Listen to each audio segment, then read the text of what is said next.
to your main focus of your question on the diaspora, I would challenge the diaspora to pay a second attention to our nation, look at why you may want to come back and what you may want to do, and be part of the engagement to make our country the country that you left and you wish you wanted. You now have the opportunity to create it among ourselves. But one of the things you would know the diaspora will tell you firsthand is that you would need to create an environment that is it's conducive. People are very afraid in terms of the security concerns as someone who has lived in the diaspora for many years before remigrating to Guyana, and you would have invested in a time when security concerns were very, very high as well.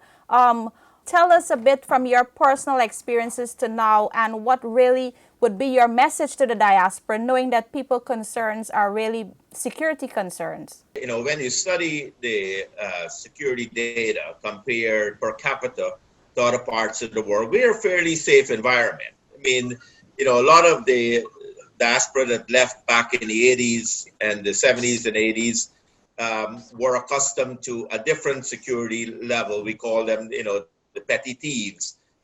Over the last decade, I know there's been significant security reform. We continue to look at security reforms in our nation. We want to make sure that that's a safe environment. You know, the president's goal is to ensure a safer environment. He's done a lot of reforms in the short 2+ months that he's been in office. The country is much safer. We've got you know, looking at our border issue, looking at our immigration policy. Those are areas that are being strengthened. And as we do that, the other component that diaspora and expats look at is healthcare. You know, we are embarking on, and in the 5 years before the last government took over, the PPP administration proposed a specialty hospital. So we are looking aggressively again to ensure healthcare is improved, especially hospital in Guyana. A lot of folks, as they get older, look for, you know, the cardiac surgery or a kidney transplant or some other specialty care, and we are, you know, aggressively solve that over the next year or two. And as we pull those things together, we are an attractive jurisdiction.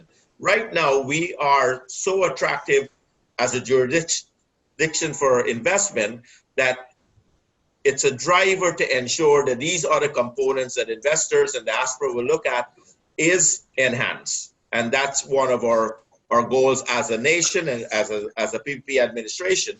And our goal at GIVEST is to make sure that we facilitate the investors in understanding the environment. If they have concerns, we're there to show them what the solutions are and, you know, how to navigate through the system the best way possible. You know, I'm sure those in the diaspora that have left, you know, I listened to a lot of people that came back in 2015 when we had the 50th Jubilee, you know, and that's when the PPP left power.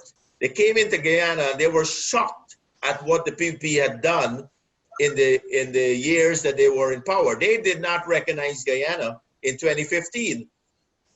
Imagine coming to Guyana in 2025, you would not recognize Guyana the way you would have left it. It is an exciting 5 years. The president has put together one of the most powerful, educated, and energetic team in his cabinet to deliver on the commitment he has made in the campaign to deliver 50,000 new jobs, 50,000 new housing program, to create wealth for our population, and to ensure that we work with our neighbors, our foreign policy.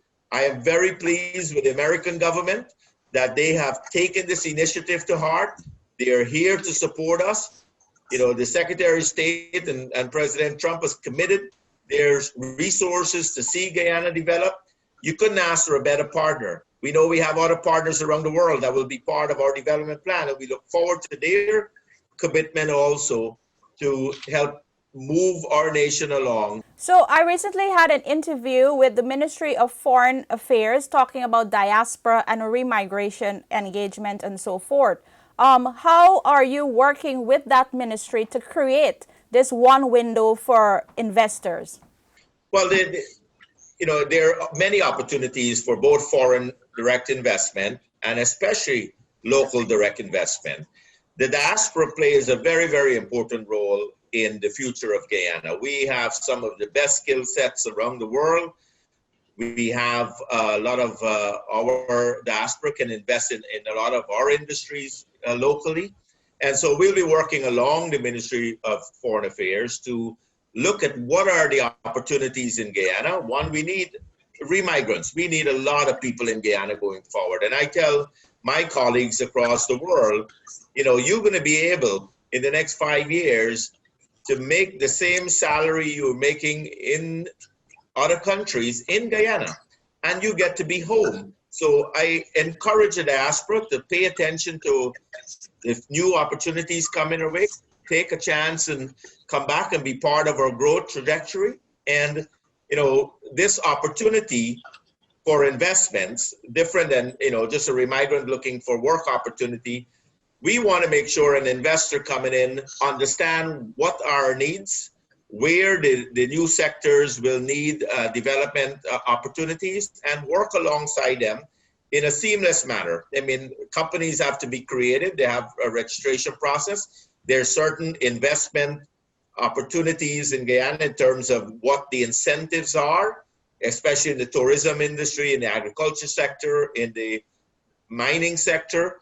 And as investors come in, our job at Go Invest, at GIVEST, as we're calling it now, is to facilitate the investor, help them with the opportunity, look at what benefits they get and what are the employment capacity, work along local businesses. If we see a need that there's a local entity that has been doing some of that work and we can push for a joint venture between the foreign direct investment and the local content, then that's our role. So we want to make it as seamless as possible, but we want to make sure the incentives are there.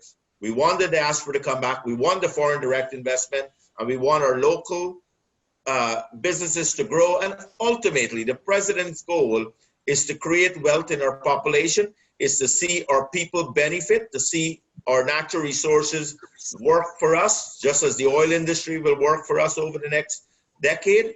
His goal is to make sure that Guyanese benefit. And if the diaspora is very interested in being part of that, we welcome that. And I think we're going to be very aggressive in the diaspora message for either investments or return to our beautiful country. So as we begin this conversation around engaging the diaspora, one of the concerns would be that some of these opportunities should be given first to the diaspora. And coming back to the strategy that the Ministry of Foreign Affairs is drafting right now, how important do you think engaging the diaspora, even in the development of that strategy, is right now? As you mentioned, I was part of the diaspora for quite a long time. I believe it's absolutely important.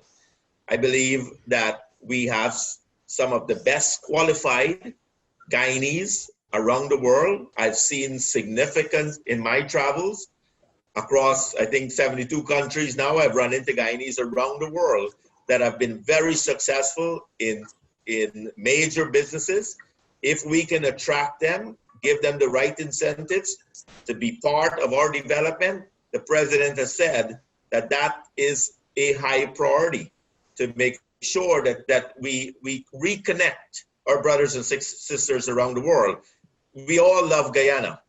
I mean, I can travel to New York right now, and if I run into somebody in Guyana, the first thing they say, where are you from? Do you know this person? We never lose. It's our first love. And our first love is why the diaspora is so important to us. And the diaspora played a very significant role in our last 5 months fight to democracy. They stood by us. They believed that the fight was needed, never to go back to dictatorship. And I commend the diaspora for their steadfast support for us during that fight. And we look forward for them to be part of this investment strategy. And I know the Ministry of Foreign Affairs is working very aggressively to continue the engagements, and GIVEST will be part of those discussions. As a remigrant, what was one of your driving forces or driving factor to remigrate? I think they just the love of country. I mean, a lot of us, I left when I was 18. So I had every possible childhood memories of Guyana.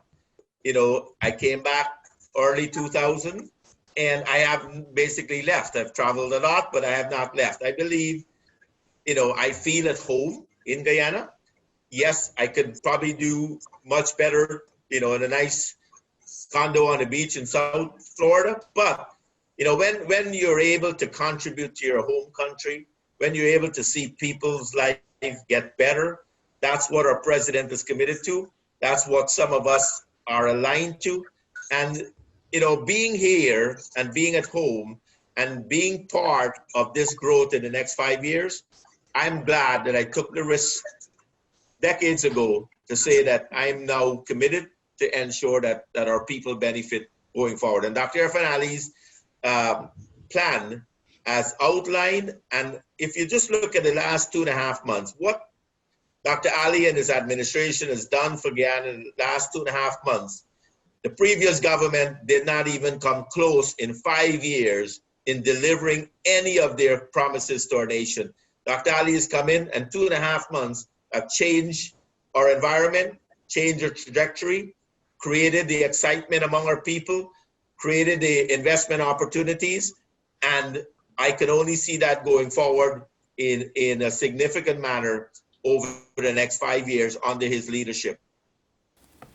Well, Peter, on that note, I'm someone who would have interacted with you from the very first instance when you remigrated in Guyana.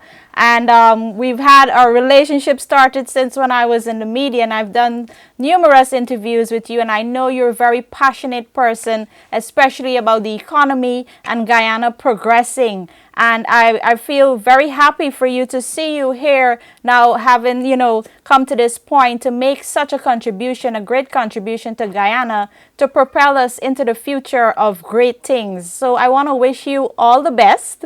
And I want to let you know that you're always welcome to update us on what's happening, because the diaspora is very much interested. And as we begin the conversation about diaspora engagement, you'll see several other programs here with key players in the diaspora talking about their vision and what they expect and so forth as we go forward. So as someone from the diaspora, remigrant, a businessman, economist, and now CEO of GIVEST, I want to thank you so much for being a part of today's program and enlightening our viewers, especially those in the diaspora, and bringing us up to speed on what's been happening in Guyana. And we really look forward to great things going forward. And I wish you all the best. And truly, when we return to Guyana 2025, I'm sure we wouldn't recognize it. Thank you.